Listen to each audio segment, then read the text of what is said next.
Hello there. I'm here to talk about the magic of creativity and writing, but by starting out with a bit of a sad topic. My dad passed away quite suddenly this year, right at the holidays. It was a long winter. A couple of months after I came home from Nova Scotia for his funeral, I had a very vivid dream. It was in my hometown. It was very specific. And as soon as I woke up, I knew I need to write this down. This is a story. This is an allegory about grief. I went with it and wrote an entire story in one sitting. It's called The Remnants, and it's a psychological grief horror. It's not a happy story, but I wanted to talk about this one because as writers, stories find us in all kinds of ways. And in this instance, I can barely take credit for the story because all I really had to do was take the downloaded dream that came to me and put my skill of writing into practice and write it out on paper and turn it into an actual story that people can read. Now, the dream itself was at nighttime in my hometown in Nova Scotia. I was driving my dad's truck and I was heading to the wharf in Meteghan. If you're from my hometown, you know exactly where that is. And I drove down to the wharf, I got out of the truck, and there was something or someone in the shadows who was talking to me. Whether it was my dad, who knows? But in the dream, something or someone in the shadows told me, you have to now jump in the ocean and you have to swim to the next wharf. So I did it. I jumped in this deathly cold Atlantic Ocean and swam many kilometers, which makes zero sense. And as I was coming up, my dad's truck was being airlifted by a helicopter and was dropped off on the wharf. And from that, I tried to get back in the truck, but the doors were locked. But I thought, okay, whoever was in the shadow talking to me, what if it was grief itself?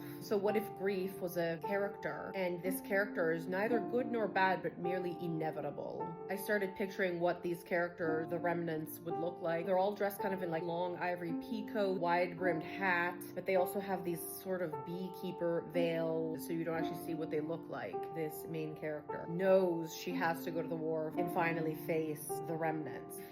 I'm pet sitting, the dog is crying. Hello. Hi. This character accepts what has happened. She's faced herself. She's survived the depths. There's a sort of false happy ending. Like just when you think you've forgotten what has happened. Like kind of when your brain is just going through the mundane again of life. Like, oh, I should pick up some bread. Grief just like hits you. Sort of a cycle that repeats. And every time it's a little bit different. Even the memories of the person who's gone are a little bit different. The Remnants. I hope you'll enjoy it. Link in bio. You can go on Medium, find a lot of my stories. I know this sounds like, but I do feel like that is part of my purpose. Turning my pain into something more meaningful. Keep on writing.